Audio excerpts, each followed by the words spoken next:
Welcome viewers. அது June மாதம் 13ஆம் தேதி 2023. கடலூர் மாவட்டம் பன்ருட்டியை அடுத்து இருக்கக்கூடிய திருவாதிகை அப்படின்ற இடத்திலிருந்து ஒரு பெண்மணி இரவு 9:43 பன்ருட்டி காவல் நிலையத்துக்கு கால் பண்றாங்க. அது மாதிரி கால் பண்ணி அவங்க என்ன சொல்றாங்க அப்படின்னா, அழுதுட்டே பேசுறாங்க. என்னுடைய கணவனும் நானும் என்னுடைய சொந்த ஊரான தட்டஞ்சேரிக்கு போயிட்டு ரிட்டர்ன் வந்தோம். வரும்போது இந்த திருவாதிகை அப்படின்ற இடத்துல வளைவு இருக்குது. அங்க கொஞ்சம் அடர்ந்த புதார் மாதிரியான ஒரு இடம் இருக்குது. அங்கு பதுங்கி இருந்து உடனே வெளியே வந்த மர்ம நபர்கள் 3 பேர் என்னுடைய கணவனை சராமரி அடிச்சு அவருடைய கழுத்து மற்றும் முகம் எல்லாமே சிதைத்து அவர் சம்பவ இடத்திலேயே ரத்த வெள்ளத்துல உயிர் போகிறதுக்காக போராடிட்டு இருக்கிறாரு. நீங்க உடனடியா கிளம்பி வாங்க. நான் உடனே 108 கால் பண்ணி நான் ஆம்புலன்ஸையும் வர வச்சுட்டு இருக்கிறேன் அப்படின்னு சொல்றாங்க. இதை கேட்ட போலீஸ் உடனே அந்த சம்பவம் நடந்த இடத்துக்கு போறாங்க. ஸோ போலீஸ் வரதுக்கு முன்னே 108 ஆம்புலன்ஸ் வந்திருக்குது. அங்க வந்து ஒரு பக்கமா நிறுத்திட்டு இருக்கிறாங்க. ஏன் அப்படின்னா நமக்கு இப்ப சந்தேகம் இருக்கும். இப்போ 108 ஆம்புலன்ஸ் வருது அப்படின்னா உயிருக்கு போராடி இருந்தா அவரை தூக்கி போட்டு எடுத்துன்னு போய் காப்பாற்றலாம். ஆம்புலன்ஸ் வராங்களோ அவரு இறந்துட்டாரு. ஆகையால ஆம்புலன்ஸ் வந்து ஒரு ஓரமா நிறுத்தி வச்சுட்டு போலீஸ் வராங்க. போலீஸ் வந்து பார்த்தா அந்த பெண்மணி சொன்ன மாதிரியே ஒரு நபர் சுமார் ஒரு 40 வயது இருக்கும்.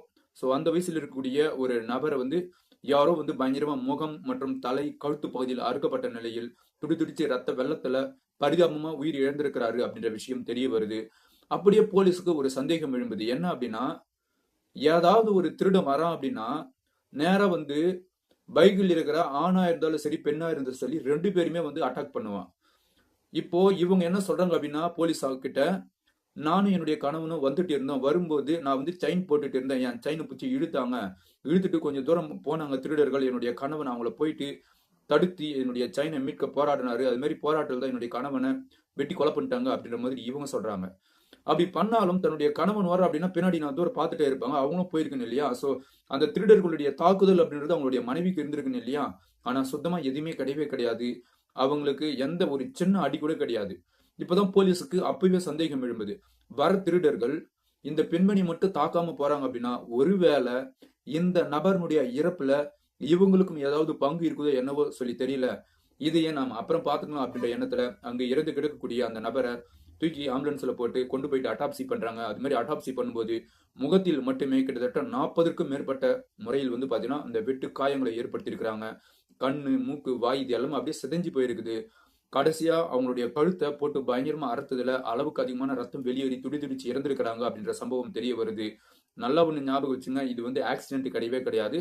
யாரோ ஒருத்தர் வழிப்பறி திருடன் வந்து கொலை பண்ண மாதிரி தான் இது வந்து பாத்தீங்க அப்படின்னா ஒரு செட்டப் நடந்திருக்குது. இப்போ போலீஸ் அந்த அட்டாப்சி ரிப்போர்ட் வச்சுட்டு இந்த சடலத்தை வந்து அந்த இறந்து போன அந்த மனைவி சொன்னாங்க இல்லையா? ஸோ இறந்த நபருடைய மனைவி அவங்க கிட்ட கொடுக்குறாங்க. செய்ய வேண்டிய சடங்கு சம்பிரதாயம் எல்லாமே செய்து கொண்டு போயிட்டு அவங்கள நல்லடக்கமும் பண்றாங்க. 2 நாள் கழித்து போலீஸ் நேரா வந்து அந்த பெண்மணி கிட்ட கேட்கறாங்க, உங்களுடைய கணவனுடைய இறப்புல உங்களுக்கு யார் மேலாம் சந்தேகம் இருக்குதா? அதோடு மட்டும் இல்லாம உன்னுடைய கணவனும் நீங்களும் ஒன்னா தான் வந்தீங்க. உங்களுக்கு சின்ன ஒரு கீறல் கூட ஒரு சொட்டு ரத்தம் கூட உங்க உடம்புல இருந்து வெளியே வரவே இல்லை. ஒருவேளை உங்களுடைய கணவனும் நீங்களும் தனித்தனி வண்டியில வந்தீங்களா? உன்னுடைய கணவன் பைக்ல வந்துட்டு நீங்க பஸ்ஸில் ஏதாவது வந்தீங்களா? உங்களுக்கு ஒரு சின்ன காயம் கூட இல்லை அப்படின்னா உங்க மேலேயே எங்களுக்கு சந்தேகம் எழும்புது அப்படின்ற மாதிரி போலீஸ் கேட்கறாங்க. அதற்கு அந்த பெண்மணியுடைய முகம் அப்பவே வேத்து காட்ட ஆரம்பிக்குது. இருந்தாலும் அவங்க என்ன சொல்றாங்க அப்படின்னா, இல்ல நான் வந்து வேற இன்னொரு பைக்ல வந்தேன். என்னுடைய கணவன் வந்து முன்னாடி வந்துட்டாரு. ஸோ எனக்கு என்ன நடந்துன்னு சொல்லி எனக்கு தெரியவே தெரியாது. என்னுடைய கணவன் முன்னாடி பைக்ல வந்துரும்போது அவரை தான் யாரோ தாக்கியிருக்கிறாங்க. அந்த சம்பவம் நடக்கும்போது நான் ஆள் இல்லவே இல்லை அப்படின்ற மாதிரி இவங்க சொல்லியிருக்கிறாங்க. ஆனா உண்மை அது கிடையாது. இந்த பெண்மணியும் அதாவது ஆணும் அதாவது கணவன் மனைவி 2 பேரும் ஒன்னா தான் வந்திருக்கிறாங்க. ஆனா இது வந்து அவங்க போலீஸ் கிட்ட மூடி மறைக்கிறாங்க. அப்பதான் போலீஸ் என்ன பண்றாங்க அப்படின்னா அந்த பகுதியில் இருக்கக்கூடிய சிசிடிவி ஃபுட்டேஜ் எடுத்து பார்க்கும்போது அவங்க சொல்வது முற்றிலும் போய் இந்த 2 நபர்களும் கணவனும் மனைவி தான் ஒன்னா வந்திருக்கிறாங்க அப்படின்ற விஷயம் தெரிய வருது. இப்போ சரி, இவங்க கொலை பண்ணல அப்படின்றது இவங்களுடைய முதல் கட்ட வாக்கு மூலமா எடுத்துக்கலாம். பட் இருந்தாலும் உங்களுடைய கணவனுக்கு முன் பின் விரோதிகள் யாருன்னா இருக்கிறாங்களா? உங்களுடைய கணவன் செய்யக்கூடிய தொழிலுக்கு யாராவது எதிரிகள் யாருன்னா இருக்கிறாங்களா? அல்லது உங்களுடைய மாமனார் மாமியார் இருக்கிறாங்க இல்லையா? அவங்க ஏதாவது தொழில் எதனா செஞ்சு அதுல முன்பின் விரோதிகள் யாருன்னா இருக்கிறாங்களா? உங்களுடைய விரோதிகள் யார் அப்படின்னு சொல்லி சொல்லுங்க. அவங்கள சாதாரணமா கூப்பிட்டு அவங்கள சந்தேகத்தின் அடிப்படையில் விசாரணை மேற்கொள்ளலாம் அப்படின்ற மாதிரி கேட்கும்போது இவங்க என்ன சொல்றாங்க அப்படின்னா, என்னுடைய கணவனுக்கு விரோதிகள் எல்லாம் யாரும் கிடையவே கிடையாது. அன்னைக்கு வந்து என்னுடைய கழுத்துல நான் சுமார் ஒரு 5 சவரன் நெக்லஸ் போட்டு இருந்தேன். அதை தான் வந்து திருட வந்துருக்காங்க. அந்த பகுதியில் தான் அந்த திருடர்கள் இருக்கணும். நீங்க எனக்கு அந்த 5 சவரன் நெக்லஸையும் கண்டுபிடிச்சு கொடுக்கணும் அப்படின்ற மாதிரி போலீஸ் கிட்ட முறையிடுறாங்க. அப்பதான் போலீஸ்க்கு ஒரு விஷயம் தெரிய வருது. ஒரு பெண்மணி கிட்ட வந்து ஒரு 5 சவரன் நகை புடங்குறாங்கன்னு வச்சுக்கலாம். அல்லது அவங்களுடைய கணவனை யாரோ ஒருத்தர் வந்து சராமரியா தாக்குறாங்கன்னு வச்சுங்களேன். இவங்க என்ன பண்ணியிருக்கணும், ஒண்ணு சத்தம் போட்டு கூப்பிட்டு இருக்கணும், அல்லது உடனே வந்து அந்த நகையை மீட்பதற்கு போராடி இருக்கணும். இது 2மே செய்யவே இல்ல அப்படின்னா, இவங்க அந்த நகைய அங்க எங்கேயோ ஒரு இடத்துல தான் பதுக்கி வச்சிருக்கிறாங்க.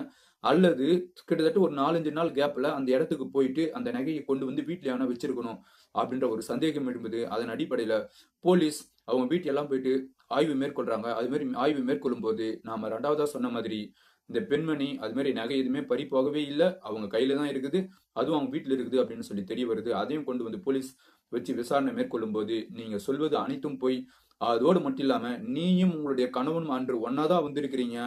அதே மாதிரி உங்கள அட்டாக் பண்ண அந்த மர்ம நபர்கள், அந்த திருடர்கள் நேரா வந்து உங்களுடைய கழுத்தில் இருக்கக்கூடிய செயின் இதெல்லாமே எதுவுமே பறிக்கவே இல்ல. அதே மாதிரி நீங்க பறிச்சு ஓடுனாங்க. என்னுடைய கணவன் ஓடி போயிட்டு தத்தன்னு சொன்னீங்களா, அது முற்றிலும் பொய். அந்த வந்த நபர்கள் உங்களுடைய கணவனை மட்டுமே டார்கெட்டா வச்சு அட்டாக் பண்ணியிருக்கிறாங்க. ஒழுங்கா சொல்லுங்க. உங்களுக்கும் அந்த திருடர்கள், அதாவது அந்த கொலை செஞ்சவங்க இல்லையா, அவங்களுக்கும் என்ன சம்மதம்?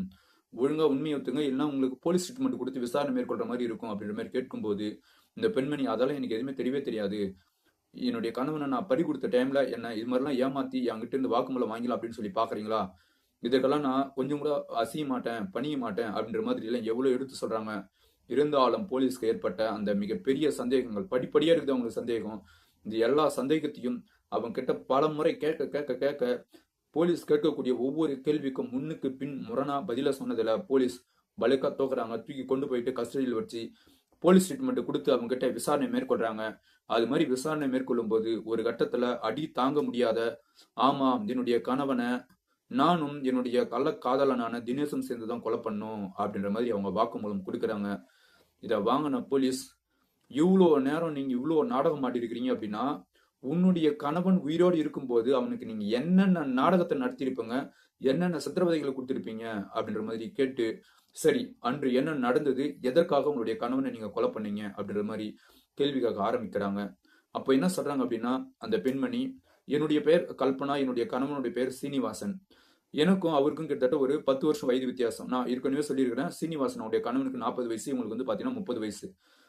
இது மாதிரி இருக்கும்போது, நான் என்னுடைய கணவனை சுத்தமா விருப்பமே இல்லாம தான் நான் கல்யாணம் பண்ணிக்கினேன்.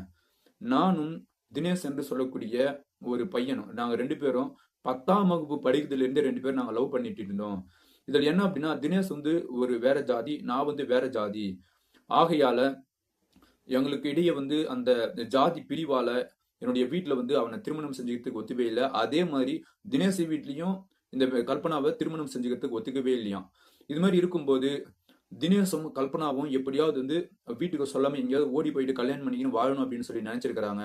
ஆனா சோ அவங்களுடைய அப்பா அம்மா என்ன பண்ணிட்டு இருக்காங்க அப்படின்னா, கல்பனாவினுடைய ரிலேஷன் சொந்தத்தில் இருக்கக்கூடிய அவங்களுடைய மாமா பையன் முறையில் இருக்கக்கூடிய ஒரு நபர் என்ன பண்றாங்க அப்படின்னா, கொண்டு வந்து எப்படி சொல்றது, விறுவிறுப்பா சீக்கிரமா ஸ்பீடா வந்து கல்யாணம் செஞ்சு வச்சிடறாங்க. இந்த கல்யாணம் செஞ்சுட்டது கல்பனாவுக்கு சுத்தமா பிடிக்கவே இல்லை. அவங்களுடைய கணவன் கூட இவங்க அனுசரிச்சும் போகல, எதுவுமே பண்ணவே இல்லை. 2 பேருக்கும் இடையே எப்ப பார்த்தாலும் சண்டை. நீ என்ன தொடாத, நான் உனக்கு மனைவி எல்லாம் கிடையாது, என்னுடைய அப்பா அம்மா தான் உன்னை கம்பல் பண்ணி கல்யாணம் பண்ணி சொன்னாங்க, எனக்கு உங்களை பிடிக்கல, என்னை விட்டுருங்க, எனக்கு டிவோர்ஸ் கொடுத்துருங்க அப்படின்ற மாதிரி எல்லாம் தன்னுடைய கணவனை பல முறை இவங்க டார்ச்சர் பண்ணியிருக்கிறாங்க. இங்க ஒரு விஷயம் யோசிக்கணும். அப்பாவி சீனிவாசன், நான் சொந்தக்கார பொண்ணுன்னு சொல்லி அவங்களுடைய, அதாவது கல்பனாவுடைய அப்பா அம்மா தான் போர்ஸ் பண்ணி சீனிவாசன் தலை மேல கட்டி வைக்கிறாங்க. ஆனா இதுல அனுபவிக்கிற கஷ்டத்தை அனுபவிக்கிற யாரு, சீனிவாசன் தான். அதே மாதிரி உயிர் போனது யாரு, சீனிவாசனுடைய உயிர் தான். அப்போ இதுல அப்பாவி யாரு அப்படின்னா சீனிவாசன் தான்.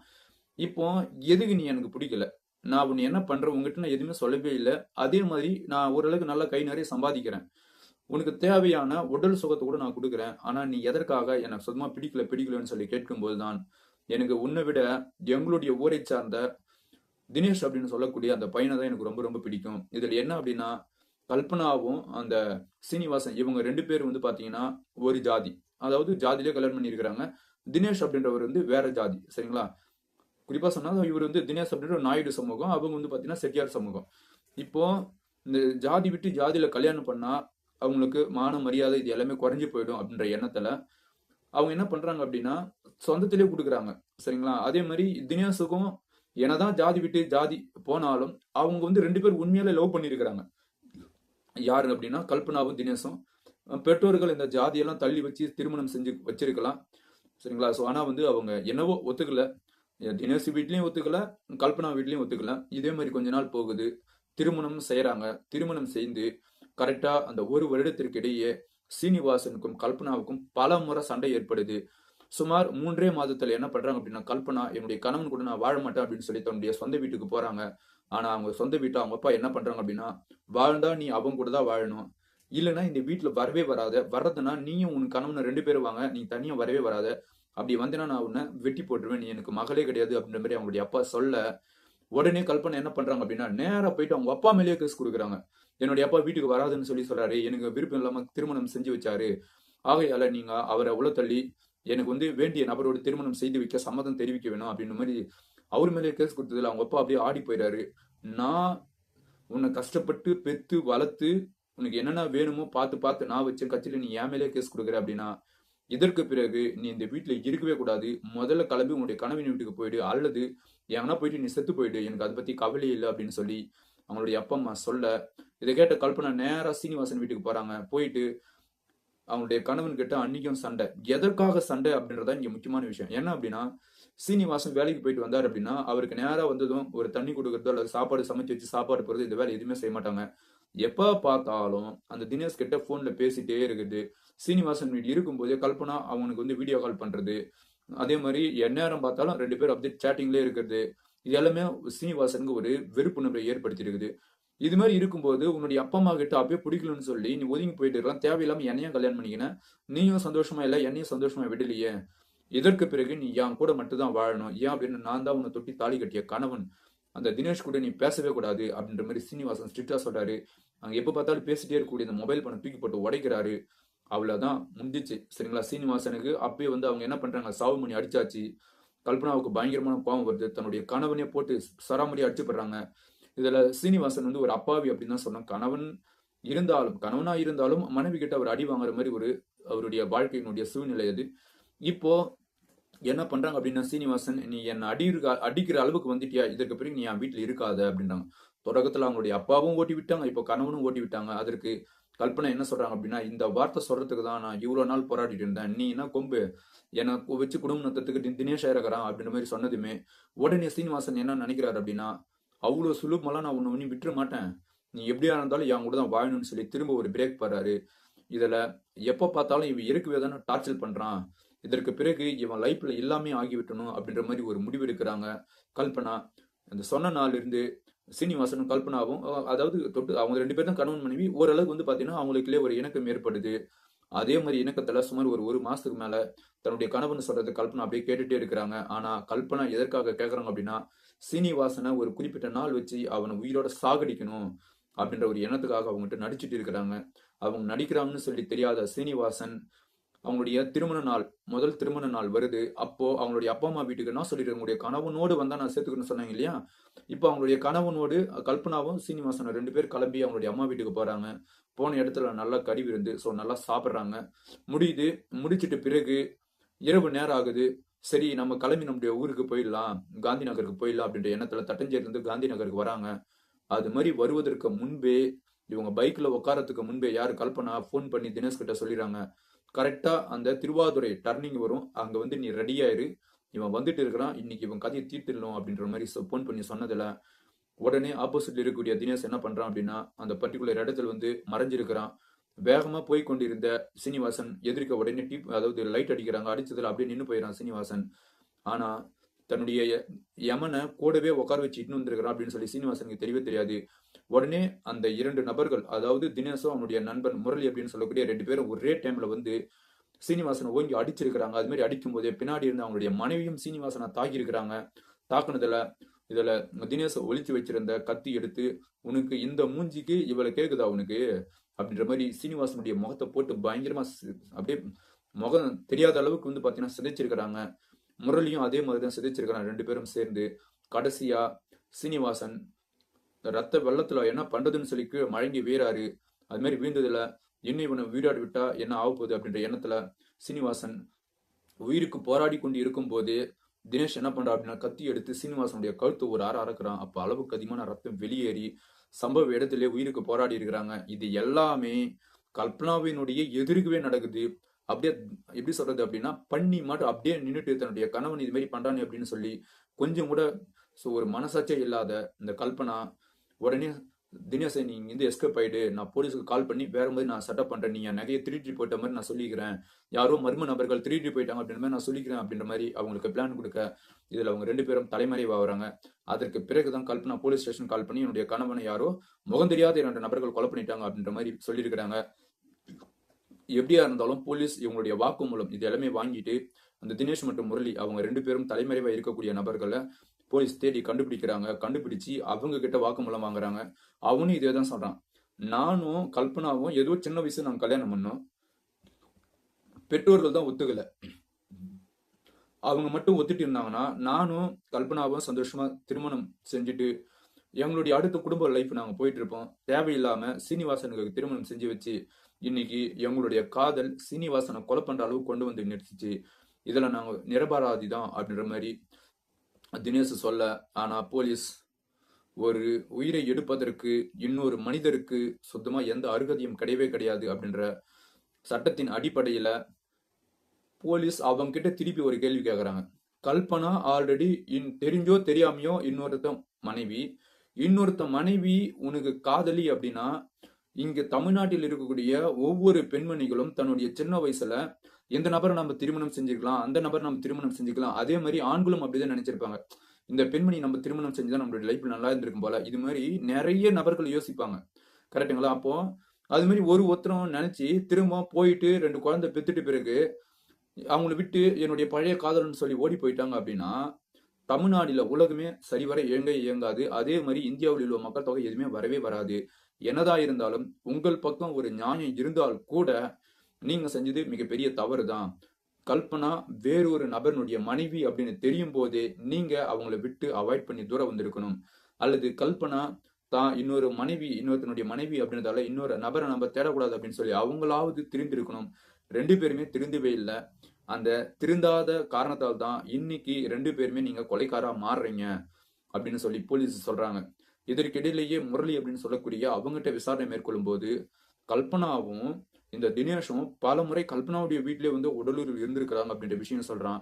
கூடவே இவங்க 2 பேரும் ஒன்னா இருக்க போறாங்க அப்படின்னா காவலுக்கு என்ன போட்டு இருப்பாங்க, நான் வந்து வெளியே பார்த்துட்டு இருப்பேன், எங்க வந்து சீனிவாசன் வந்துடணும் அப்படின்னு சொல்லி அவங்க பல முறை உடலுறவு இருந்திருக்கிறாங்க.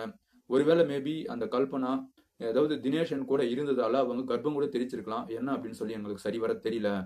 இந்த விஷயத்த சீனிவாசன் மோகம் பிடிச்சிட்டான்.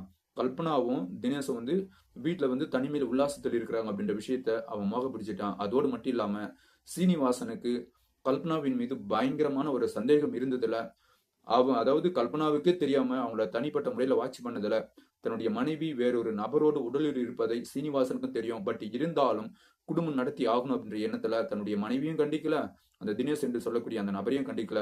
நாளடைவில் இது எல்லாமே சரியாயிடும் அப்படின்ற நம்பிக்கையில் தான் வந்து சீனிவாசன் இருந்திருக்கிறாங்க. ஆனா சீனிவாசனுக்கு நம்மளுடைய நம்பிக்கை எல்லாமே வீண் அப்படின்னு சொல்லி தெரியாது, தன்னுடைய உயிர் போக போகுது அப்படின்னு சொல்லி தெரியாது. இது மாதிரி எதுவுமே தெரியாது இந்த சீனிவாசன் கடைசியில இந்த உலகத்திலே இல்லாம அப்படியே வந்து போயிடுறாங்க. சரிங்களா? ஸோ இந்த விஷயத்தை பத்தி நீங்க என்ன நினைக்கிறீங்க அப்படின்னு சொல்லி கீழே கமெண்ட் பண்ணுங்க. இவ்வளவு நேரம் இந்த வீடியோவை பார்த்த அனைவருக்கும் நன்றி, வணக்கம்.